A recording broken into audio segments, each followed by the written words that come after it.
नमस्कार साथियों, एक बार फिर से आप लोगों का आपके अपने YouTube चैनल में स्वागत है।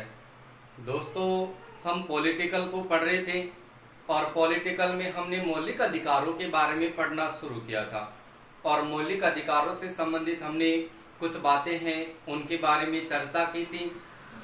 आज हम देखिए इसी मौलिक अधिकार हैं जो मूल अधिकार हैं, इनकी आगे चर्चा करते हैं। यहाँ पर आपको क्या क्या पढ़ने के लिए मिलेगा, तो दोस्तों आप बने रहिए इस चैनल पर। इस वीडियो पर आपको लगातार देखिए ऐसे वीडियो है वो मिलते रहेंगे। तो आगे हम चर्चा करेंगे इस मौलिक अधिकारों की, क्या क्या आपको पढ़ना है, क्या क्या इनकी विशेषता और रहेगी। देखिए सबसे पहले बात करेंगे मूल अधिकार। मूल अधिकार, इस मूल अधिकार की बात करते हैं तो इसी को बोल सकते हैं आप मौलिक अधिकार। क्या बोल सकते हैं आप? मौलिक अधिकार। अब देखो इस मूल अधिकार या मौलिक अधिकारों की बात करते हैं तो इनका उल्लेख भारतीय संविधान के कौन से भाग में प्राप्त होता है? भाग 3 में प्राप्त होता है। उसके बाद में अनुच्छेद की बात करें तो कौन से अनुच्छेद में इनका प्रावधान मिलेगा? तो अनुच्छेद 12 से लेकर के 35 तक मिलेगा। उसके बाद में देखिए ये जो मौलिक अधिकार या जो मूल अधिकार है, ये जो पद है ये कौन से देश के संविधान से अपनाया गया है? तो याद रखोगे अमेरिका का संविधान है, वहां से अपनाया गया है। इसी भाग 3 की बात करें, देखिए दोस्तों यहां से भाग 3 की बात करें तो इस भाग 3 को कहा जाता है मौलिक अधिकारों का मेघना कार्टा। क्या कहा जाता है? मौलिक अधिकारों का मेघना कार्टा। मौलिक अधिकारों का मेघना कार्टा कौन से भाग को कहा जाएगा? भाग 3 को। और इसी भाग को पढ़ते हैं तो ये सबसे ज्यादा विवादास्पद रहा था। क्या रहा था? विवादास्पद। और किसके अनुसार रहा था? तो याद रखेंगे भीमराव अंबेडकर के तहत, यानी भीमराव अंबेडकर ने देखिए इसको सबसे ज्यादा विवादास्पद कहा था भाग 3 को। अब देखो अनुच्छेद 12 से लेकर के 35 तक हमने पढ़ा था कि मौलिक अधिकारों का उल्लेख भाग 3 में किया गया है और ये पद अमेरिका से लिया गया। इसमें हमने पढ़ा था कि मूल संविधान है, इस मूल संविधान में आपके सामने 7 मूल अधिकार थे। और वर्तमान संविधान की बात करें तो वर्तमान संविधान में देखा जाए तो 6 ही आपके क्या है? मूल अधिकार है। अब देखो इनकी हम चर्चा कर लेते हैं। तो यहाँ पर देखिए एक तो मैंने आपसे कहा था कि संपत्ति का अधिकार है, इसको हटा दिया गया था। छठा जो मूल अधिकार था उसको वहां से देखिए हटा दिया 44वें संविधान संशोधन 1978 के तहत। और अब हम देखिए एक एक अधिकारों को पढ़ेंगे और उनकी क्या क्या विशेषता रहेगी, तो उन पर देखिए आज हम चर्चा करने वाले। तो देखिए सबसे पहले देखिए यहाँ पर आपके सामने देखिए पहला भाग पढ़ते हैं। देखिए यहाँ से अनुच्छेद के रूप में, यानी सबसे पहले जब आपसे अनुच्छेद के बारे में पूछा जाए अनुच्छेद 12, तो अनुच्छेद 12 में देखिए क्या प्रावधान किया गया? तो याद रखेंगे दोस्तों 12 में दी गई है राज्य की परिभाषा। क्या दी गई है? राज्य की परिभाषा। तो राज्य की परिभाषा है ये कौन से अनुच्छेद में प्रदान की गई है? तो आपको कहना है अनुच्छेद 12 में राज्य की परिभाषा की गई है। ठीक है। और उसके बाद में यहीं से आप ध्यान रखेंगे कि अनुच्छेद 12 में ही और क्या प्रावधान है। तो देखिए राज्य द्वारा नागरिकों को प्रदान किए गए जो मूल अधिकार हैं ये राज्य के विरुद्ध होंगे। किसके विरुद्ध होंगे? राज्य के विरुद्ध होंगे। तो राज्य के विरुद्ध होंगे। और इनकी दोस्तों प्रकृति की बात करते हैं तो इनकी प्रकृति कैसी होगी? तो याद रखेंगे नकारात्मक होगी। इनकी प्रकृति कैसी होगी? नकारात्मक होगी। तो यहां से इनकी प्रकृति है वो नकारात्मक होगी। कौन से अनुच्छेद के तहत? अनुच्छेद 12 के तहत। उसके बाद में अनुच्छेद 13 को पढ़ते हैं तो अनुच्छेद 13 में क्या प्रावधान किया गया है? तो यहां पर आपको ध्यान रखना है कि अनुच्छेद 13 में देखिए आपके जो मूल अधिकार है, क्या आपके जो मूल अधिकार है, ये मूल अधिकार किस प्रकार के होंगे, तो याद रखोगे वाद योग्य होंगे, वाद योग्य होंगे। ये क्वेश्चन इंपोर्टेंट है, यहां से ये क्वेश्चन भी इंपोर्टेंट है। यानी हमने पढ़ा था कि मूल संविधान में आपके 7 मूल अधिकार थे जिनका उल्लेख 12 से 35 तक है, और इसमें हमने पहला पढ़ा था समानता का अधिकार, जिसमें अनुच्छेद आपका 14 से 18 तक है। तो यहाँ पर हमने देखिए जो 12 और 13 अनुच्छेद को छोड़ा था, तो 12 में आपको कहना है कि राज्य की परिभाषा दी गई है, और इसी अनुच्छेद 12 में कहा गया है कि राज्य के द्वारा प्रदान किए गए यानी मूल अधिकार है जो आपके राज्य के विरुद्ध होंगे। यानी राज्य है, इस राज्य के द्वारा जो भी मूल अधिकार है वो नागरिकों को दिए गए हैं, ये राज्य के ही विरुद्ध होंगे, और इनकी प्रकृति कैसी होनी चाहिए, तो यहाँ पर उन्होंने बता दी कि नकारात्मक होगी। और अनुच्छेद 13 में कह दिया कि मूल अधिकार है ये वाद योग्य होंगे। ये तो 12 और 13 की बात हुई। अब हम यहाँ से देखिए चर्चा करने वाले हैं इन 7 मूल अधिकारों में जो वर्तमान में आपके 6 मूल अधिकार हैं। इन 6 मूल अधिकारों में देखा जाए तो सबसे पहले देखो यहाँ पर आपका मूल अधिकार है समानता का अधिकार। कौन सा अधिकार है? समानता का अधिकार। देखो इस समानता के अधिकार को जैसे हम पढ़ते हैं तो इनमें देखिए आपके सामने क्या क्या विशेषता रहेगी। यानी समानता का अधिकार, समानता का अधिकार है जो आपके सामने पहले नंबर का ये अधिकार है, और इसका उल्लेख भारतीय संविधान के कौन से अनुच्छेद में कर दिया, तो यहाँ पर आप ध्यान रखें कि अनुच्छेद 14 से लेकर के अनुच्छेद 18 तक। देखिए यहाँ से अनुच्छेद 14 से लेकर के अनुच्छेद 18 तक किसका उल्लेख किया गया है? समानता का अधिकार का। क्लियर हुई इतनी बात? उसके बाद में देखिए यहां से हम पहली बात करते हैं सबसे पहले अनुच्छेद 14 में। यानी अनुच्छेद 14 में क्या प्रावधान किया गया है, तो याद रखेंगे अनुच्छेद 14 में आपके सामने देखिए 2 प्रावधान आप यहां से ध्यान रखेंगे। एक तो आता है आपके सामने देखिए विधि के समक्ष, विधि के समक्ष समानता। ठीक है, विधि के समक्ष समानता, या यहां पर आप याद रखेंगे क्षमता। विधि के समक्ष समानता या क्षमता, ये प्रावधान दिया गया है कौन से अनुच्छेद में? अनुच्छेद 14 में इसका प्रावधान है वो किया गया है। और इसी अनुच्छेद 14 की बात करते हैं तो अनुच्छेद 14 को देखिए यहाँ पर आपके सामने पढ़ा गया है कि यहाँ पर विधि के समक्ष समानता का प्रावधान कर दिया। तो यहाँ पर देखिए विधि के समक्ष समानता की बात करते हैं तो ये पद देखिए कहां से अपनाया गया है, तो याद रखोगे ब्रिटेन से। कहां से अपनाया गया है?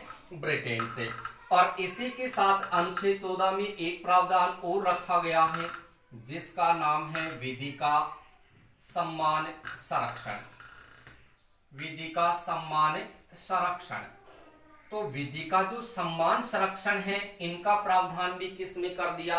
अनुच्छेद 14 में कर दिया। और विधि के समक्ष समानता है ये भी उल्लेख कौन से अनुच्छेद में कर दिया?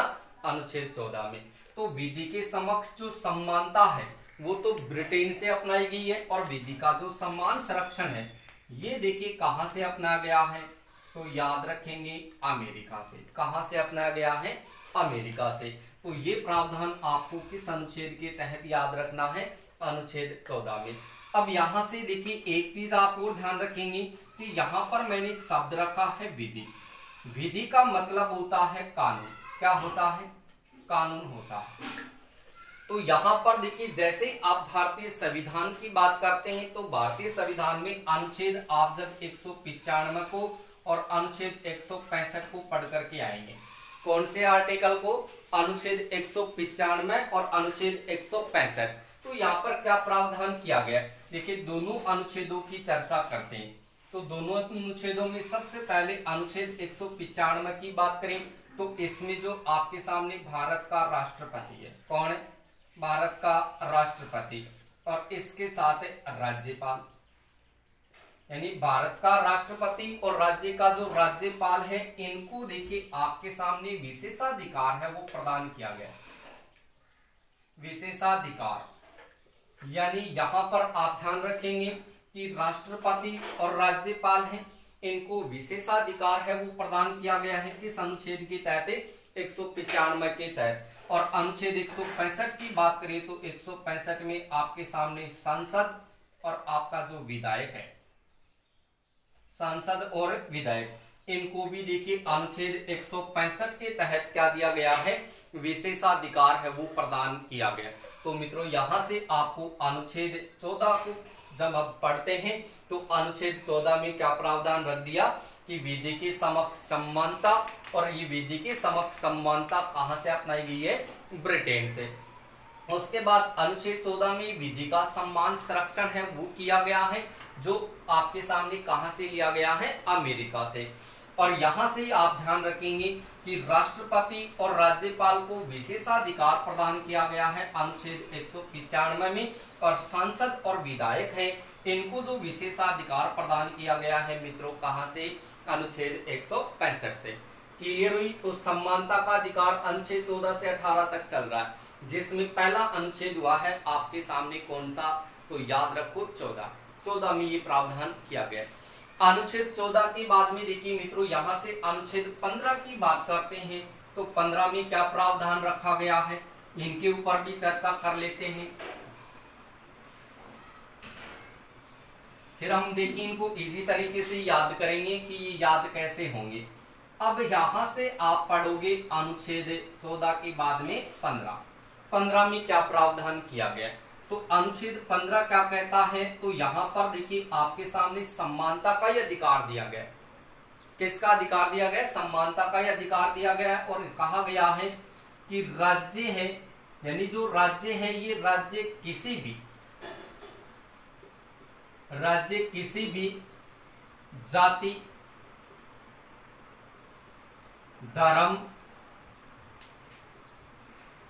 लिंग, वर्ण,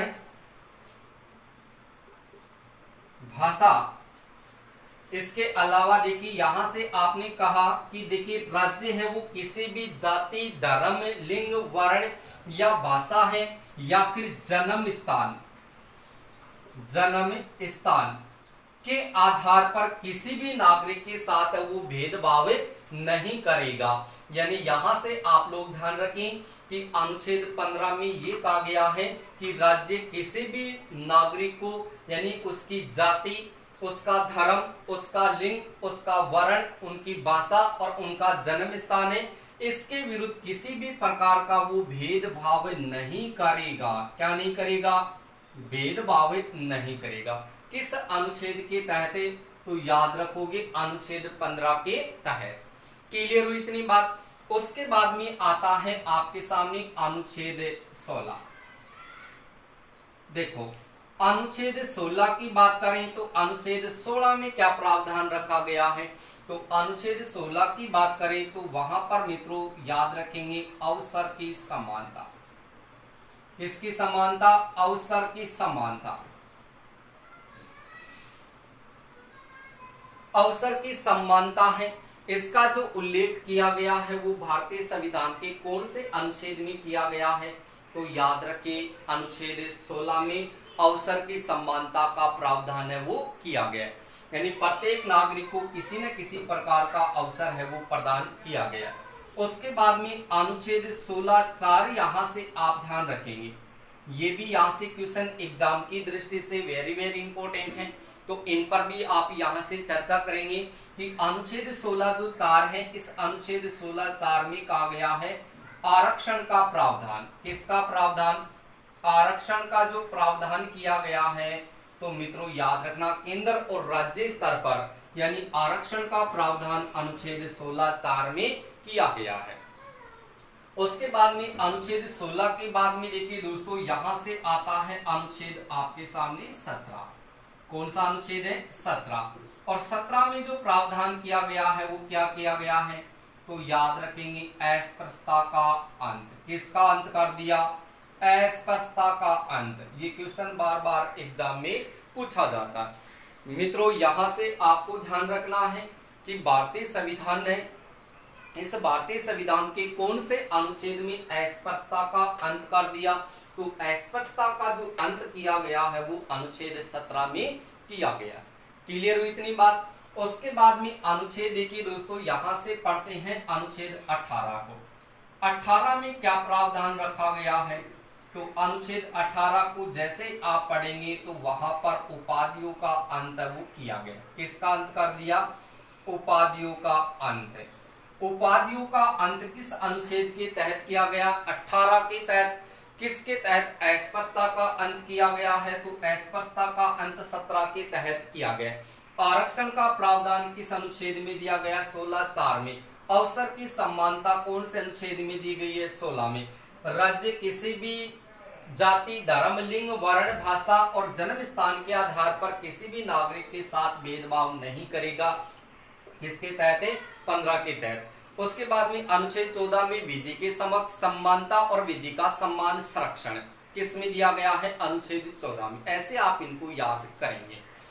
अब यहां से देखिए, मैंने कहा कि उपाधियों का अंत कर दिया किस अनुच्छेद के तहत है। 18 के तहत। लेकिन यहां पर मित्रों आपको एक चीज यहां से याद रखनी है कि जो भी उपाधि दी जाती है, जो भी उपाधि जाती है वो राज्य सरकार के द्वारा देखा जाए तो वो आपके सामने सैनिक क्षेत्र में और एक आपके सामने शिक्षा के क्षेत्र में, यानी सैनिक और शिक्षा के क्षेत्र में केवल उपाधियां प्रदान करेगा। इसके अलावा राज्य है वो किसी प्रकार की उपाधि है वो प्रदान नहीं करेगा।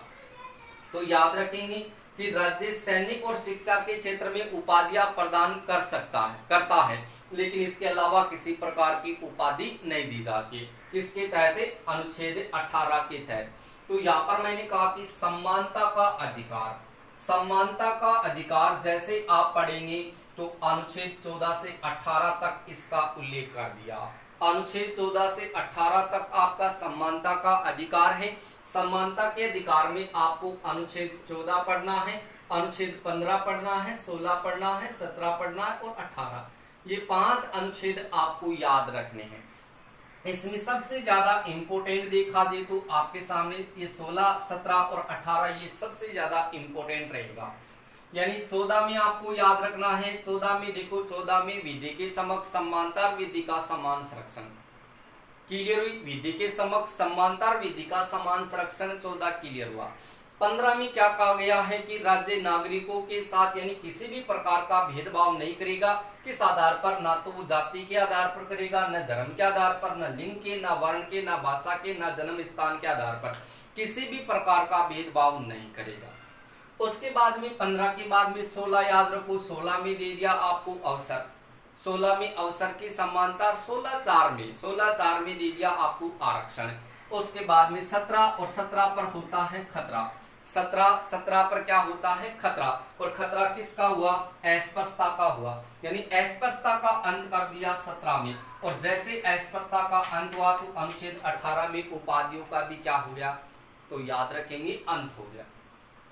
ये याद हो गया समानता का अधिकार। इसमें अगर किसी को कोई डाउट हो तो बोलो। है क्या डाउट। है क्या। केवल आपको यहाँ से रटना नहीं है, केवल आपको समझना है कि 15 में क्या है, 16 में क्या है, 17 में क्या है। ऐसे रटोगे वापस भूल जाओगे। 15 वाला 16 में आ जाएगा, 16 वाला 17 में आ जाएगा। तो ऐसा नहीं करना। इसलिए दोस्तों कहा जाता है कि किताबें हैं, इन किताबें को रटकर आज तक किसी ने कुछ बड़ा नहीं किया। यानी किताबें रटकर आज तक किसी ने कुछ बड़ा काम नहीं किया। इसलिए किताबों को रटो मत। किताबों को आप रटो मत, उसे समझिए, उसको समझिए और समझने के बाद में आप इनको आसानी से याद कर सकते हो। ठीक है दोस्तों। उसके बाद में देखिए समानता के अधिकार के बाद में हम आगे चर्चा करने वाले हैं स्वतंत्रता का अधिकार। कौन सा अधिकार। स्वतंत्रता का अधिकार। और उसमें देखो क्या क्या आपको पढ़ने के लिए मिलेगा।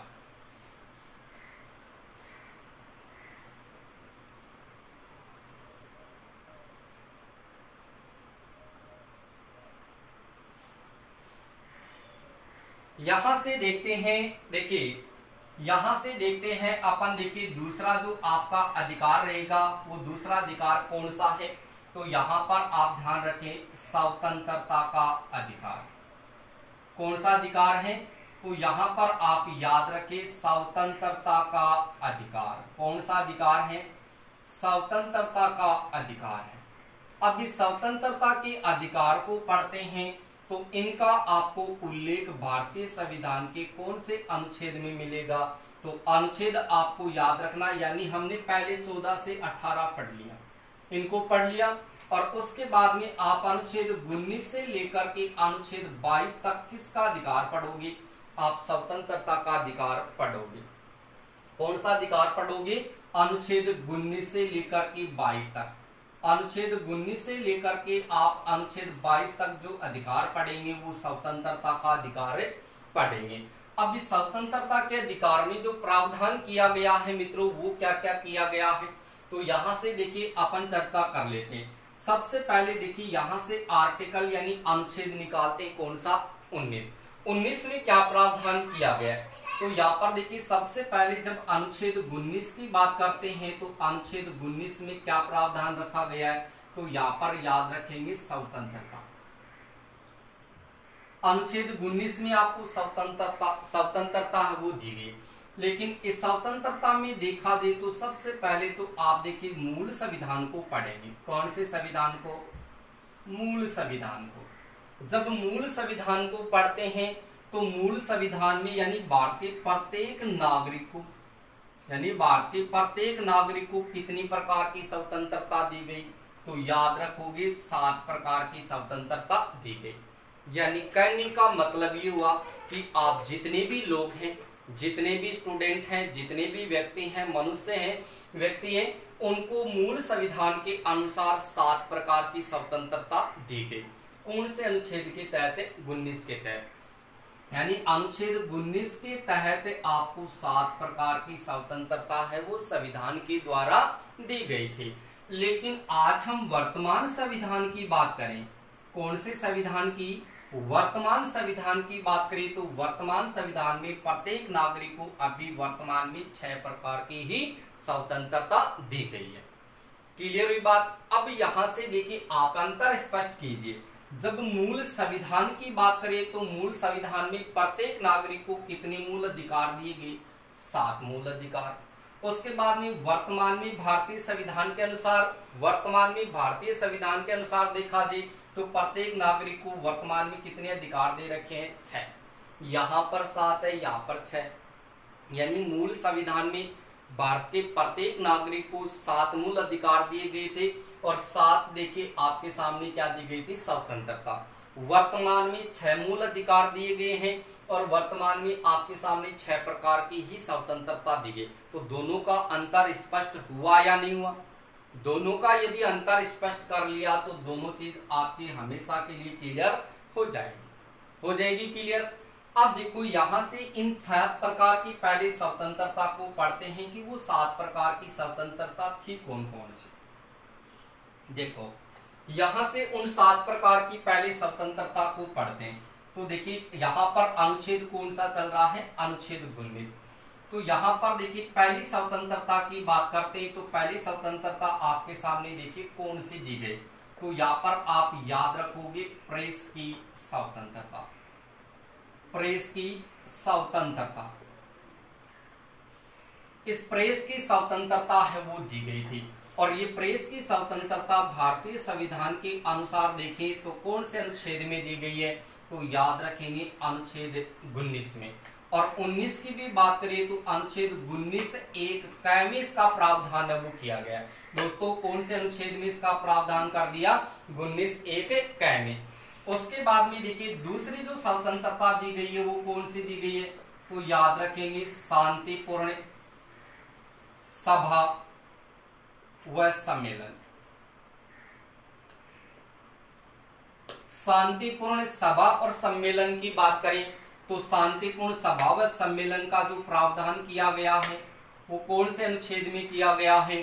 तो याद रखेंगे 19 एक ख।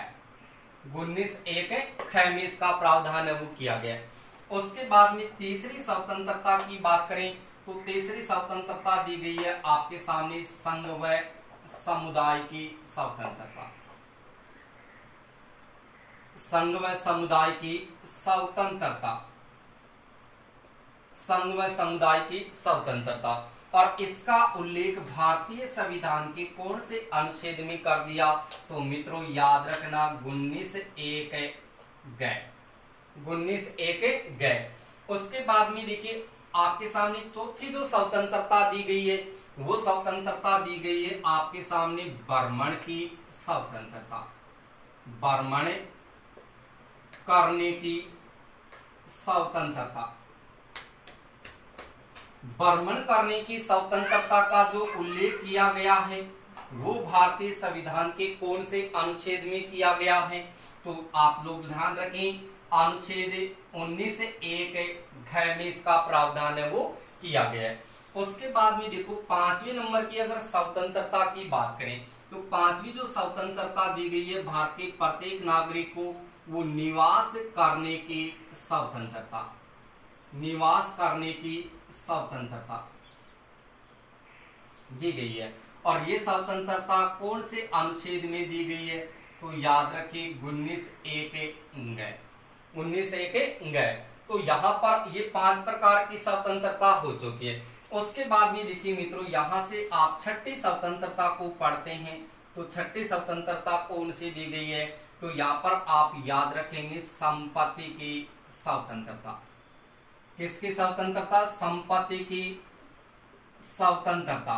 ये जो संपत्ति की स्वतंत्रता दी गई है ये भारतीय संविधान के कौन से अनुच्छेद में दी गई है? तो मित्रों याद रखना है 19(1) आपके सामने 6 में, 19(1) में इसका प्रावधान है वो कर दिया। उसके बाद में देखो 7वीं जो स्वतंत्रता आपके सामने दी गई है मित्रों वो स्वतंत्रता कौन सी है? तो याद रखिए कारोबार, कारोबार करने की स्वतंत्रता, कारोबार करने की स्वतंत्रता।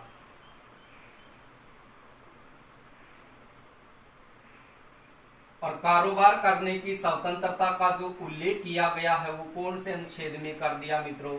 तो यहाँ पर आपको याद रखना 19(1) में, 19(1) में। अब यहाँ से देखो हमने अधिकार शुरू किया था कौन सा अधिकार शुरू किया था? यहाँ से स्वतंत्रता का अधिकार। कौन सा अधिकार शुरू किया था? स्वतंत्रता का अधिकार। यानी स्वतंत्रता का जो अधिकार है इसका उल्लेख किया गया है अनुच्छेद 19 से लेकर 22 तक। 19 से 22 तक देखा जाए तो अनुच्छेद 19 में देखिए स्वतंत्रता है वो दी गई है। क्या दी गई है मित्रों? भारत के प्रत्येक नागरिक को स्वतंत्रता है वो दी गई है। लेकिन जब मूल संविधान की बात करें तो मूल संविधान में प्रत्येक नागरिक को कितनी प्रकार की स्वतंत्रता मिली? 7 प्रकार की स्वतंत्रता मिली। लेकिन वर्तमान में, आज वर्तमान की बात करें तो हमारे पास कितनी प्रकार की स्वतंत्रता बची है? तो याद रखोगे 6 प्रकार की स्वतंत्रता बची है। मूल संविधान के अनुसार देखो 7 प्रकार की स्वतंत्रता कौन कौन सी है? प्रेस की स्वतंत्रता है, उसके बाद में शांतिपूर्ण सभा व सम्मेलन की स्वतंत्रता है, फिर संघ व समुदाय की स्वतंत्रता है, भ्रमण करने की स्वतंत्रता है, निवास करने की स्वतंत्रता है, संपत्ति की स्वतंत्रता और कारोबार करने की स्वतंत्रता। इस प्रकार से ये 7 प्रकार की स्वतंत्रता दी गई जिनका उल्लेख आप देख सकते हैं। यहाँ पर देखिए प्रेस की स्वतंत्रता का उल्लेख है वो 19(1) में, शांतिपूर्ण सभा व सम्मेलन का प्रयोग किया गया अनुच्छेद 19(1) में, संघ व समुदाय की स्वतंत्रता का उल्लेख कर दिया 19(1) में, फिर भ्रमण करने की स्वतंत्रता किसमें दे दी? 19(1) में। उसके बाद निवास करने की स्वतंत्रता दी गई है 19(1) में। उसके बाद में संपत्ति की स्वतंत्रता किसमें दे दी? 19(1) में। और कारोबार करने की स्वतंत्रता किसमें मिली है? अनुच्छेद 19(1) में। क्लियर है? लेकिन वर्तमान में देखिए 6 स्वतंत्रता है। तो वही बात दिमाग में रखो कि जैसे मूल अधिकार हमने देखिए 7 पढ़े थे पहले, वर्तमान में 6 हो गए। तो कौन सा अधिकार हटाया गया था? छठा मूल अधिकार हटाया था। कौन सा हटाया था? संपत्ति का अधिकार। यानी जैसे आप देखिए लोग यहाँ से 44वां संविधान संशोधन पढ़ते हैं, मैं यहाँ से आपके सामने क्लियर कर रहा हूँ कि जो 44वां संविधान संशोधन हुआ था, 44वां संविधान संशोधन, 44वां संविधान संशोधन जो कब हुआ? 1978 में। 44वां संविधान संशोधन 1978 के तहत देखिए आपके सामने क्या किया गया था। एक तो संपत्ति का अधिकार, क्या संपत्ति का अधिकार, और संपत्ति का जो अधिकार था ये कौन से क्रम का था, छठे क्रम का था, छठे नंबर का था। उल्लेख कौन से अनुच्छेद में था, तो अनुच्छेद कौन सा था, अनुच्छेद 31।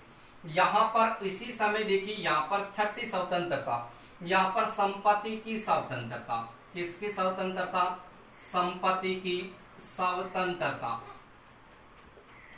संपत्ति की स्वतंत्रता है। इसका उल्लेख देखिए कौन से अनुच्छेद में प्राप्त हो रहा है, 19(1) है आपके सामने 6 में।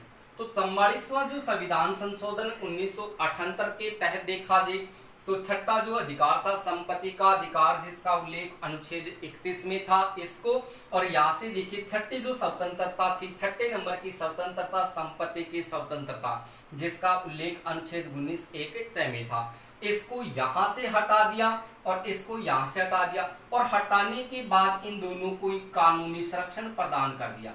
क्या कर दिया, कानूनी संरक्षण प्रदान करके इस दोनों को कहां पर रख दिया, तो अनुच्छेद 300A में इनको रख दिया। क्लियर हुई इतनी बात। तो यहाँ से देखिए संपत्ति की स्वतंत्रता, इसको यहाँ पर अनुच्छेद 19(1) जैसे हटाया गया, किसके तहत हटाया गया है, 44वां संविधान संशोधन। बात क्लियर हुई इतनी, क्लियर हुई या नहीं हुई। उसके बाद में देखो आगे हम चर्चा करते हैं कि यहाँ पर जो स्वतंत्रता का जो अधिकार जो आपका अनुच्छेद 19 है, ये थोड़ा सा के हार्ड होगा क्योंकि आसानी से याद नहीं होगा। इसीलिए तो मैंने कहा था कि किताबों को रटकर, यानी किताबों को रटकर आज तक किसी ने कुछ बड़ा काम नहीं किया, इसलिए किताबों को रटिए मत, उसको समझिए। तो यही है भारत का संविधान, इसको रटो मत, आप इनको समझो, इनको समझ करके यदि आप याद करोगे तो याद आसानी से हो जाएगा। ऐसी कोई चीज नहीं है जो आप याद नहीं कर सकते, हर चीज है वो आप याद कर सकते, लेकिन याद करने का तरीका दोस्तों कुछ अलग होना चाहिए। देखो याद कैसे करना है, अनुच्छेद आपको पता है 19वीं स्वतंत्रता दी गई है और ये हमारे को ही स्वतंत्रता मिली है। आपना ने 7 स्वतंत्रता मिली मूल संविधान में, आज कितनी बच रही है, खाली 6 बच रहे। कौन सी हटा दी, संपत्ति की स्वतंत्रता हटा दी। कौन सा अनुच्छेद 19(1) हटा दी, और इस संविधान संशोधन के तहत 44वें संविधान संशोधन 1978 के तहत बात क्लियर हुई। अब इसको याद कैसे रखा जाए, तो याद करने के लिए करना क्या है, आपको यहां से एक सूत्र बना लेना, सूत्र से आप याद इनको कर सकते हैं। याद कैसे करोगे कि सूत्र है आपके सामने, देखो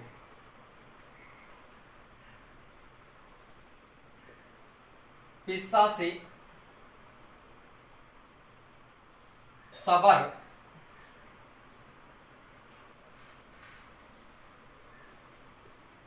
निशा को करना है। देखो पिस्सा से सबर निशा को करना है। अब यहां पर मैंने सूत्र आपके सामने रखा है कि पिस्सा से सबर, यानी पिस्सा से सबर करनी है। पिस्सा से सबर है वो किसको करनी है, निशा को करनी है। तो यहां पर देखो पी का मतलब तो क्या हो जाएगा, पी का मतलब हो जाएगा दोस्तों प्रेस की स्वतंत्रता। किसकी स्वतंत्रता, प्रेस की स्वतंत्रता।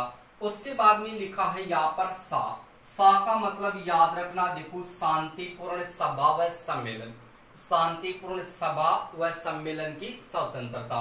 उसके बाद में देखो यहाँ पर लिखा है स, यहाँ पर भी स लिखा, तो दोनों में से किसी एक स का प्रयोग कर सकते हैं, और स से आपको करना संघ व समुदाय, संघ और समुदाय। उसके बाद में देखो यहाँ पर लिखा है भय, और भय का मतलब होगा यहाँ से भ्रमण की स्वतंत्रता, और निशा का मतलब देखो नी का मतलब हो जाएगा निवास की स्वतंत्रता, निवास की स्वतंत्रता। और यहाँ पर सा का मतलब देखो निशा को करना है, तो सा का मतलब करना है संपत्ति की स्वतंत्रता, और को का मतलब यहाँ से करना है देखिए आपको कारोबार की स्वतंत्रता, यानी कारोबार की स्वतंत्रता वो की गई है। जैसे आप अनुच्छेद 19 को पढ़ोगे तो दिमाग में तुरंत आपको सूत्र दिमाग में रखना है, दिमाग में तुरंत सूत्र आना चाहिए। और जैसे दिमाग में यदि सूत्र आ गया कि पिस्सा से सबर निशा को करना है, पिस्सा से सबर करनी है, किसको करनी है, निशा को करनी है, आपके सामने 7 जो आपकी स्वतंत्रता है वो आ जाएगी। जैसे 7 स्वतंत्रता आ जाएगी तो 7 स्वतंत्रता में आप सबके आगे अनुच्छेद 19 रख दो। क्या रख दो? अनुच्छेद 19 से 19 है वो रख दो। और 19 के साथ साथ आप सब में एक एक लगा दो, एक एक ऐसे एक एक लगा दोगे एक एक। उसके बाद में क्रम से ही आप देखिए यहाँ पर लगाओगे क ख ग घ ग, उसके बाद में च और छ। बोलो याद करने में क्या दिक्कत है? सब में यानी 7 में 19 लगाना और 7 में आपको उसके आगे एक एक करना, फिर आपको क ख ग घ ग च छ ये करना, च को हटा दो। इतनी सी आपको स्थिति है वो करनी है। ये तो हो गया अनुच्छेद आपका कौन सा? अनुच्छेद 19। क्लियर हुई बात? अब अनुच्छेद 19 के बाद में अनुच्छेद देखिए 20 है। इस 20 में क्या प्रावधान किया गया, इसके ऊपर भी देखो हम चर्चा करेंगे।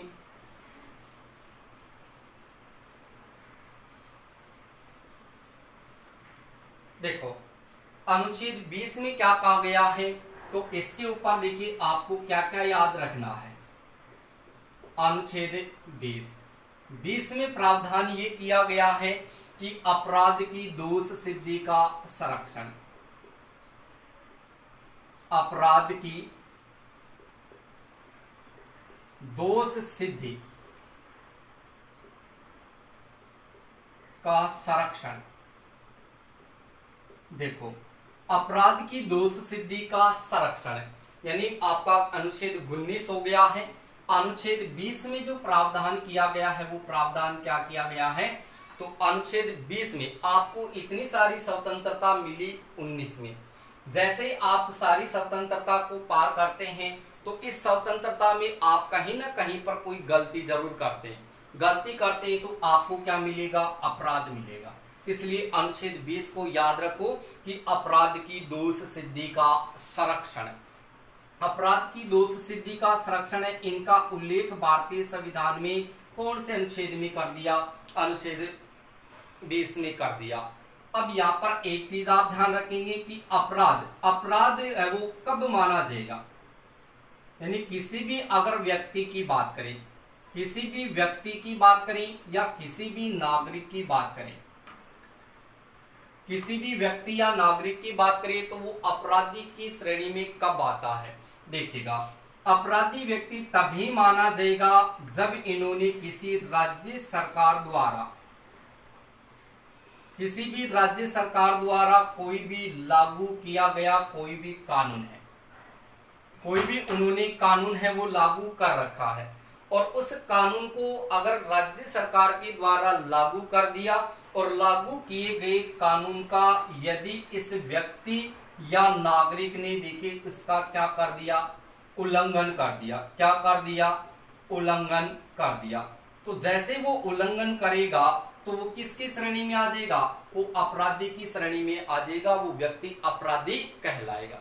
यानी आपको सिंपल भाषा में आपको बताऊं कि व्यक्ति अपराधी तभी माना जाएगा जब उन्होंने किसी राज्य सरकार के द्वारा कोई कानून लागू कर रखा है और उस कानून में आपने कोई दखलंदाजी की है, आपने उस कानून का उल्लंघन किया है तो ही आप अपराधी की श्रेणी में आएंगे, अन्यथा आप अपराधी नहीं होंगे। दूसरी भाषा में यदि आप बात करें तो अपराधी कब होगा? मान लो कि यहाँ पर आप हैं, यहाँ पर आप है और यहाँ पर कोई ऐसा कोई कानून बना रखा है और आपसे ये कहा जाए कि आप इसमें इस वाली जगह पर आपको नहीं आना। जैसे मान लो कि यहाँ पर एक तारबंदी कर दी और ये कह दिया इधर ये गांव है और इधर ये गांव है और इस गांव में मान लो कि आपको मना कर दिया जाए कि आपको इस गांव में नहीं आना है, तो आपका यहाँ से ये क्या मान लिया जाएगा? उल्लंघन मान लिया जाएगा।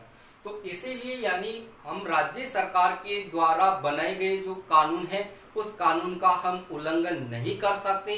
यदि आप उसका उल्लंघन करेंगे तो आप अपराधी की श्रेणी में आ जाएंगे। और एक चीज आप और ध्यान रखेंगे कि यदि आपने एक अपराध कर लिया, एक अपराध कर लिया और एक अपराध करने के साथ साथ आपने कोई दूसरा अपराध भी कर लिया, तो यहां से ध्यान रखेंगे कि अनुच्छेद 20 के तहत ही अपराधी व्यक्ति तभी होगा। ये तो मैंने बता दिया कि अपराधी व्यक्ति तभी होगा जब उन्होंने राज्य सरकार द्वारा किसी कानून का उल्लंघन किया गया और एक अपराध के लिए देखिए आपको यानी एक या एक से अधिक अपराध किए हैं तो आपको देखिए जो सजा मिलेगी वो केवल एक ही अपराध के लिए मिलेगी, एक अपराध के लिए आपको सजा मिलेगी। और अपराधी जो व्यक्ति है वो आपके सामने देखिए तभी होगा जब उन्होंने राज्य सरकार के कानून का उल्लंघन किया, तब वो अपराधी की श्रेणी में आएगा। किस अनुच्छेद के तहत? अनुच्छेद 20 के तहत। और यहाँ से ध्यान रखेंगे कि एक या एक से अधिक अपराध के लिए एक ही सजा मिलेगी। क्लियर? और उसके बाद में देखिए अनुच्छेद 20 के बाद में जो अनुच्छेद 21 आता है, इस अनुच्छेद 21 में क्या प्रावधान किया गया है?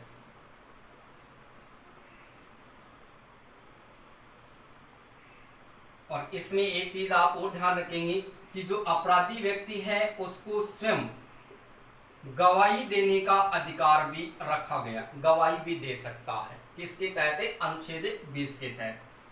अनुच्छेद 20 के बाद में देखो अनुच्छेद 21 की बात करें तो अनुच्छेद 21 में जो प्रावधान रखा गया है वो प्रावधान क्या रखा गया है?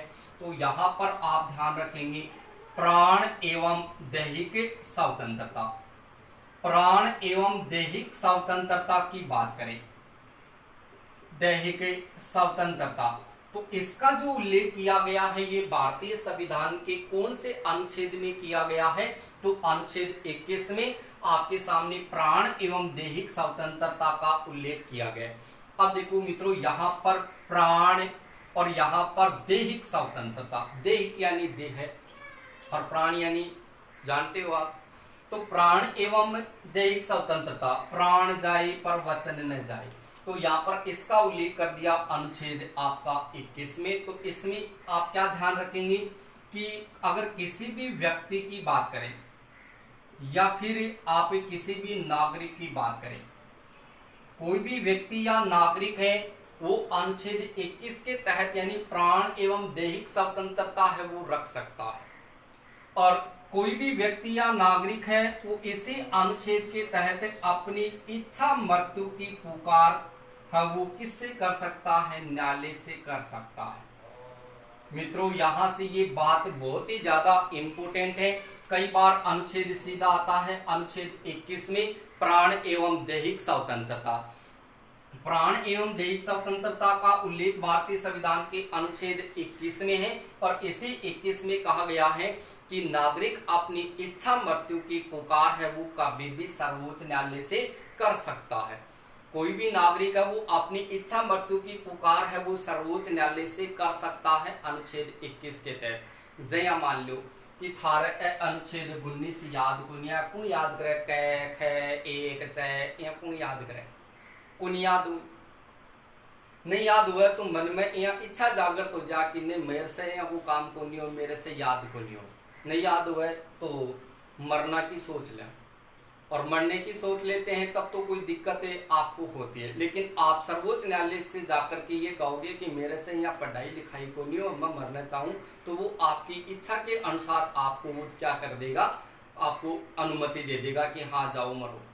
तो यहाँ पर व्यक्ति या नागरिक है वो अपनी इच्छा मृत्यु की पुकार है वो कभी भी सर्वोच्च न्यायालय से कर सकता है।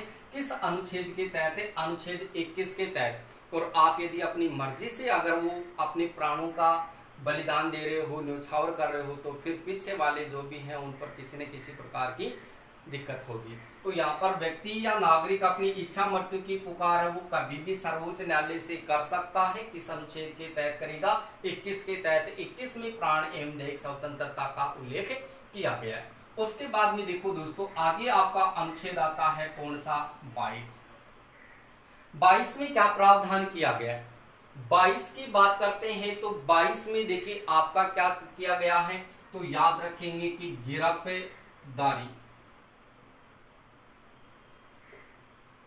गिरफ्तारी के सम्मान संरक्षण, गिरफ्तारी के सम्मान संरक्षण। देखो गिरफ्तारी के सम्मान संरक्षण की बात करें, ठीक है, तो गिरफ्तारी के सम्मान संरक्षण या गिरफ्तारी की स्थिति में जो संरक्षण दिया गया है वो कौन से अनुच्छेद में दिया गया है? तो अनुच्छेद आता है दोस्तों आपका कौन सा? 22। अब गिरफ्तारी के सम्मान संरक्षण का मतलब क्या होता है? जैसे मान लीजिए कि राज्य सरकार है, इस राज्य सरकार के द्वारा कोई भी कानून है वो बनाया गया है, लागू कर रखा है, और उस कानून का आपने उल्लंघन कर दिया, आपने उस कानून का क्या कर दिया, उल्लंघन कर दिया। उल्लंघन करने के बाद आप अपराधी की श्रेणी में भी आ गए। जब अपराधी की श्रेणी में आ चुके हैं तो अपराधी की श्रेणी में आते ही आपको क्या कर लिया जाएगा, गिरफ्तार कर लिया जाएगा। गिरफ्तार करने के बाद में देखिए यहां से आप ध्यान रखेंगे कि गिरफ्तारी के सम्मान संरक्षण या गिरफ्तारी की स्थिति में संरक्षण का उल्लेख 22 में, और इसका मतलब क्या है कि व्यक्ति को जब गिरफ्तार कर लिया तो गिरफ्तार करने के बाद में उसको 24 घंटे के अंतराल में, 24 घंटे के अंदर उसको न्यायालय के समक्ष वो प्रस्तुत करना पड़ेगा। किसके समक्ष प्रस्तुत करेंगे, न्यायालय के समक्ष वो प्रस्तुत करेंगे। और गिरफ्तार किए गए व्यक्ति को यानी स्वयं का वकील बनाने का अधिकार भी रहता है। यानी जो भी व्यक्ति गिरफ्तार हो गया तो गिरफ्तार होने के बाद उसको 24 घंटे के अंतराल में, 24 घंटे के अंतर्गत उसको कहाँ पेश कर देंगे, न्यायालय के समक्ष प्रस्तुत कर देंगे, न्यायालय के सामने उसको भेज देंगे। और जो व्यक्ति गिरफ्तार है उस व्यक्ति को यानी अपना खुद का वकील बनाने का अधिकार है कि कहीं भी करके अपना ने छुटकारा मिल जा। ठीक है दोस्तों, तो ये बात यहां से आपकी अनुच्छेद 19 में स्वतंत्रता है, और 20 में अपराध की दोष सिद्धि का संरक्षण है, और आपकी 21 में प्राण एवं देह स्वतंत्रता है, और अनुच्छेद 22 में देखिए दोस्तों आपका क्या रहा है, गिरफ्तारी के समान संरक्षण है। तो ये है आपके सामने कौन सा अधिकार, स्वतंत्रता का अधिकार। याद करना दोस्तों, इनको रटना मत, केवल इनको समझना कि अनुच्छेद 19 में स्वतंत्रता है, अनुच्छेद 20 में आपकी अपराध की दोष सिद्धि का संरक्षण है, अनुच्छेद आपकी 21 में प्राण एवं देह स्वतंत्रता है, और 22 में आपकी गिरफ्तारी की स्थिति में संरक्षण है। यहाँ पर आपको नेक्स्ट वीडियो में मैं आपको चर्चा करके बताऊंगा कि अनुच्छेद 21(1) या ए 19 में हमने पढ़ा था स्वतंत्रता, 20 में अपराध और 21 में प्राण एवं देह स्वतंत्रता, लेकिन भारतीय संविधान का अनुच्छेद आपका 21 जो ए है, 21 जो 1 है, इसमें हम अपन चर्चा करेंगे। देखिए जो आपका 86वां संविधान संशोधन जो 2002 में लागू हुआ था, उसमें कहा गया कि 6 से 14 वर्ष की आयु के बच्चों को शिक्षा के क्षेत्र से जोड़ा जाए। तो इनकी चर्चा हम नेक्स्ट वीडियो में करेंगे। तो दोस्तों बने रहिए आप इस चैनल पर, लगातार आपको ऐसे वीडियो मिलते रहेंगे। और अभी तक आपने इस चैनल को सब्सक्राइब नहीं किया है तो प्लीज आप इसको सब्सक्राइब कर लें, और बेल आइकन को जरूर दबाएं ताकि यहाँ से जो भी वीडियो अपलोड होगा उसका पहला नोटिफिकेशन आपके पास पहुंचेगा। और दोस्तों आप इस वीडियो को अधिक से अधिक लाइक करें, लाइक करना आप बिल्कुल ना भूलें, और साथ के साथ आप कमेंट जरूर करें। ठीक है दोस्तों, मिलते हैं नेक्स्ट वीडियो में, जल्दी मिलेंगे दोस्तों। ठीक है।